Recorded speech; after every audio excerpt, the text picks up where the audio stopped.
জাকাতের হুকুম, হজের হুকুম, আল্লাহ হুকুম দিয়েছে নামাজের। নামাজ পড়ে? আল্লাহ নামাজ পড়ে?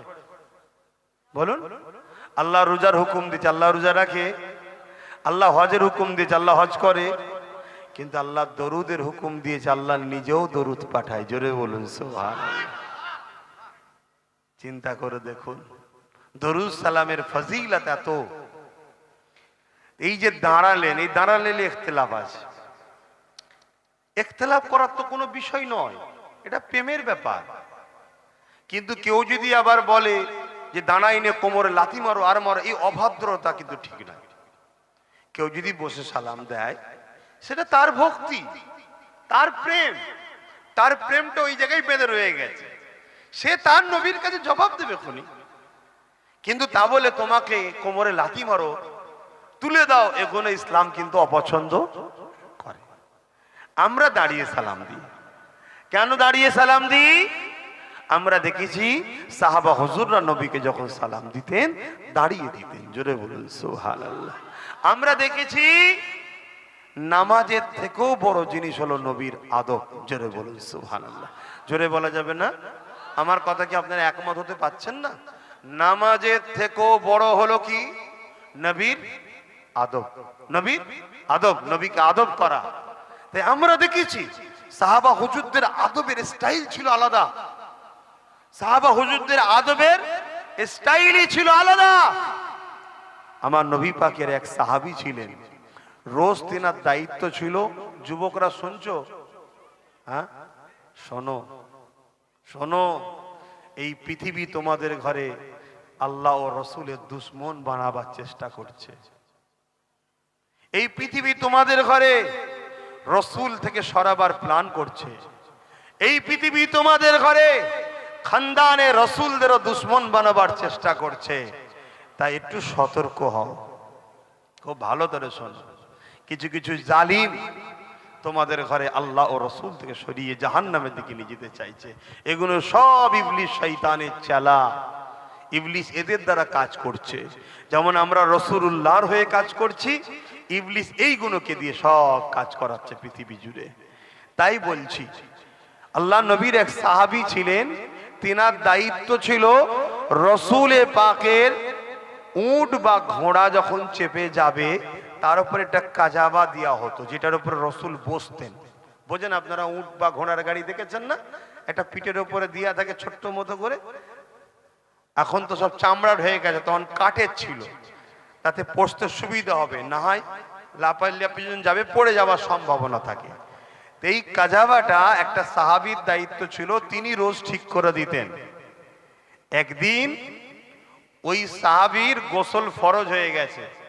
রসুল হঠাৎ করে মেসেজ দিয়েছেন যে অমুক জায়গায় যেতে হবে কোনো কাজে, কিন্তু সাহাবীর গোসল ফরজ হয়েছে। নিশ্চয়ই বুঝতে পারছেন গোসল ফরজ কেন হয়, যখন নাপাক হয়। কিন্তু সেটা ছিল শীতের রাত। আরবে যেমন গরম বেশি, শীতের সময় প্রচুর ঠান্ডা। কথা বুঝলেন? এত ঠান্ডা যে ঠান্ডা পানিতে যদি সাহাবী গোসল করে তাহলে ইন্তেকালও হয়ে যেতে পারে।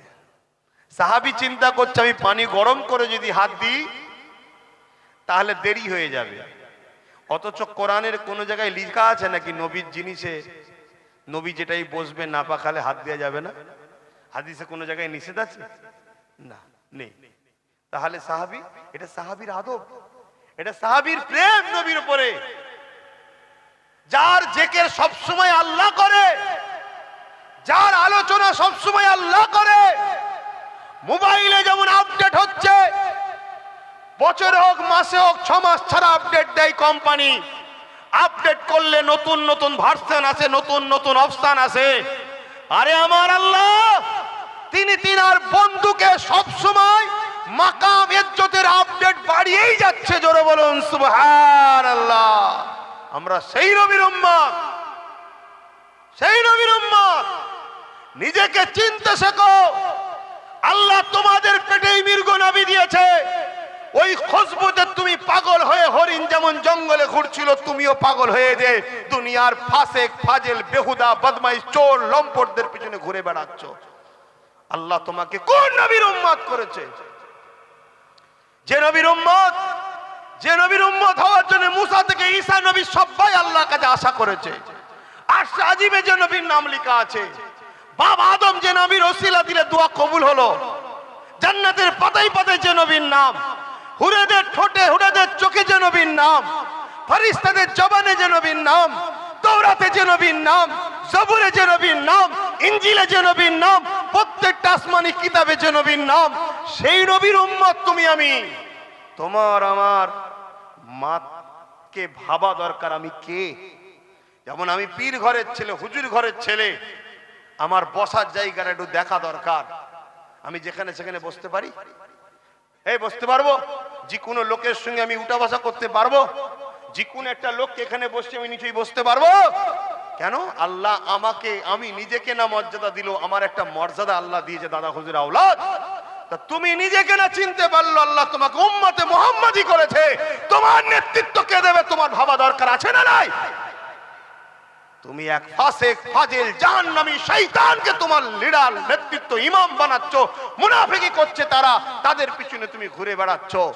তুমি এখনো সময় আছে, পরিবর্তন হও। আর না হয় কি হবে? 80 বছর পর প্যালেস্তাইনে যা হচ্ছে তোমারও 80 বছর পর তাই হবে।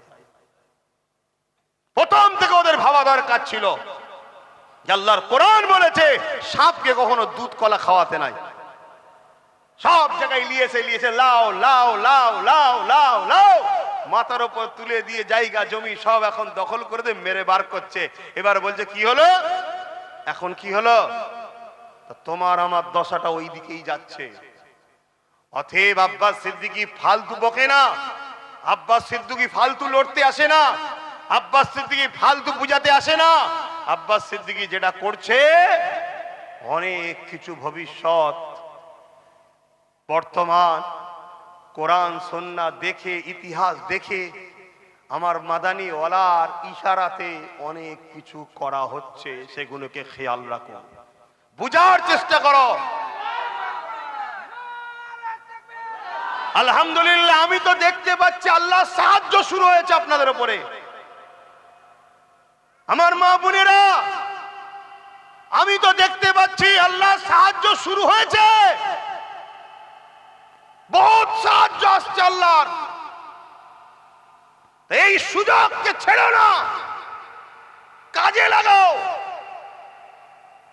হকের পক্ষে, ন্যায়ের পক্ষে, দ্বীন ইসলামের পক্ষে, গরিবের পক্ষে, এতিমের পক্ষে, বিধবার পক্ষে, এমনকি নিজের দেশকে ভালোবেসে রাষ্ট্রের পক্ষে দাঁড়াও। এগুলো ইসলামের কাজ। উল্টো পাল্টা করো না আমার ভাইরা। তাহলে ভেবে দেখুন, আমার নবীর ওই যেটাই বসে নাপাক হালে ওইটা তো হাত দিতে সাহাবী চাইছে না, আমার নবী বসে। তাহলে আমরা সেই নবীকে একটু সালাম দেবো, একটু আদবের সাথে দেবো, এটা তো প্রেমের ব্যাপার। সাহাবীকে কে শিখিয়েছিল যে তুমি নাপাক হালে হাত দেবেন? ওটা তার প্রেম। তা আমরাও হাজার হাজার বছর ধরে দেখে আসছি, আহলে সুন্নাত ওয়াল জামাতের আকীদার মানুষরা একটু দাঁড়িয়ে দেয়, তাই আমরা দাঁড়িয়ে দিচ্ছি। কিন্তু কেউ বসে দিলে তার সঙ্গে ঝগড়া করবেন না। কেন? এটা প্রেমের ব্যাপার। তার প্রেম ওই জায়গাতে রয়েছে, সে ওই জায়গায় পড়ে আছে, আমার প্রেম দাঁড়ানো, আমি দাঁড়িয়েছি, এলিয়ে কিন্তু ঝগড়া করবেন না। আল্লাহ আমাদেরকে বুঝার তৌফিক দিক, বলুন আল্লাহুম্মা আমিন। ভাইয়ের আমার রসুলে পাককে আল্লাহ অনেক সম্মান দিয়েছে, অনেক মর্যাদা, যার তুলনা করে কখনো শেষ করা যাবে না। যে নবী পাক সাল্লাল্লাহু আলাইহি সাল্লাম যখন থুতু ফেলতে চাইতেন, সাহাবা হুজুররা সব হাত বাড়াতেন। কথা বললেন, তৎকালীন সময় রোম, কাইসার, এরা সব বড় বড় সুলতান ছিল। আজকে যেমন আমেরিকা আছে, ব্রিটেন আছে, তখন এরা সব বড় বড় পৃথিবীর শক্তি। তারা সব গোয়েন্দা পাঠাতো, দেখো তো মোহাম্মদ কি করে, ওর জন্য